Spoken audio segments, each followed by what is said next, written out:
योगेश क्षीरसागर यांनी जातीय दोषी पक्षाची कास धरली तेव्हा भाजपसोबत जाणार नाही असा निर्णय घेतला. ॲडव्होकेट विकास जोगदंड. ऐन थंडीचा मोसम आणि होऊ घातलेल्या नगर परिषदा निवडणुकीमुळे बीड शहरामध्ये वातावरण गरम झालेले पाहावयास मिळत आहे.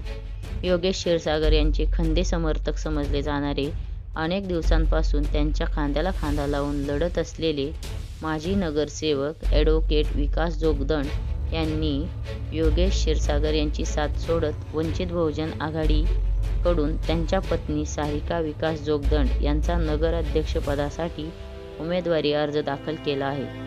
उमेदवारीने अनेक पक्षांचे धावे दणाणल्याचे पाहावयास मिळत असून येणाऱ्या काळामध्ये बीड नगर परिषदेचे अध्यक्षपदाची निवडणूक ही अटीतटीची होणार असल्याचे चित्र स्पष्ट झाले आहे. वंचित बहुजन आघाडीला तुल्यबळ असा उमेदवार सारिकाताई विकास जोगदंड यांच्या रूपाने मिळाले असून योगेश क्षीरसागर यांनी भाजपची कास पकडल्यामुळे आपण त्यांची साथ सोडली असल्याचे मत माजी नगरसेवक विकास जोगदंड यांनी व्यक्त केले आहे. ऐकूया आपण त्यांच्या शब्दात. बीड नगर परिषदेचं नगराध्यक्षपद हे अनुसूचित जाती महिलेसाठी आरक्षित झाल्यानंतर आम्ही अध्यक्षपदाची निवडणूक लढवावी अशी आमच्या सर्व भीम स्वराज्य सेनेच्या संघटनेच्या कार्यकर्त्यांची प्रमुख मागणी होती. समाज बांधवाची मागणी होती. त्यांच्या मागणीचा विचार करून आम्ही तशी तयारी देखील केली होती. परंतु मध्यंतरीच्या काळामध्ये काही प्रस्थापित पक्षांनी पप्पूजी कागदे साहेब आणि अजिंक्यजी भैया चांदे साहेब यांचं नाव पुढे केल्यामुळं फक्त आम्ही नगराध्यक्षपदाचा विचार बाजूला सारला होता.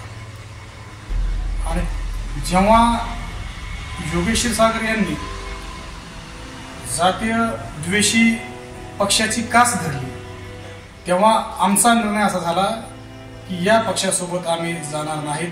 आम्ही शिव फुले शाहू आंबेडकरांच्या विचारांचे कार्यकर्ते आहोत. भाजपाच्या चिन्हावर निवडणूक लढवणं म्हणजेच RSSचा अजेंडा स्वीकारणं अशी आमची धारणा आहे. त्यामुळं आम्ही योगेश क्षीरसागर यांची साथ सोडलेली आहे. उद्या सुजात आंबेडकर येत आहेत, काय नियोजन आहे? वंचित बहुजन आघाडीची उमेदवारी आम्हाला जाहीर झाल्यानंतर संपूर्ण बीड शहरामध्ये आनंदाचं आणि उत्साहाचं असं वातावरण निर्माण झालेलं आहे. आणि उद्या सुजात आंबेडकर साहेब येत आहेत बीडला. त्या अनुषंगाने आमची जोरदार तयारी सुरू आहे. जवळजवळ 2-2.5 हजारचा जनसमुदाय या सभेत संबोधित करणार आहे. सुजात आंबेडकर साहेब येणार असल्यामुळं सर्व आमच्या सहकार्यात आणि कार्यकर्त्यात मोठं आनंदाचं वातावरण निर्माण झालेलं आहे.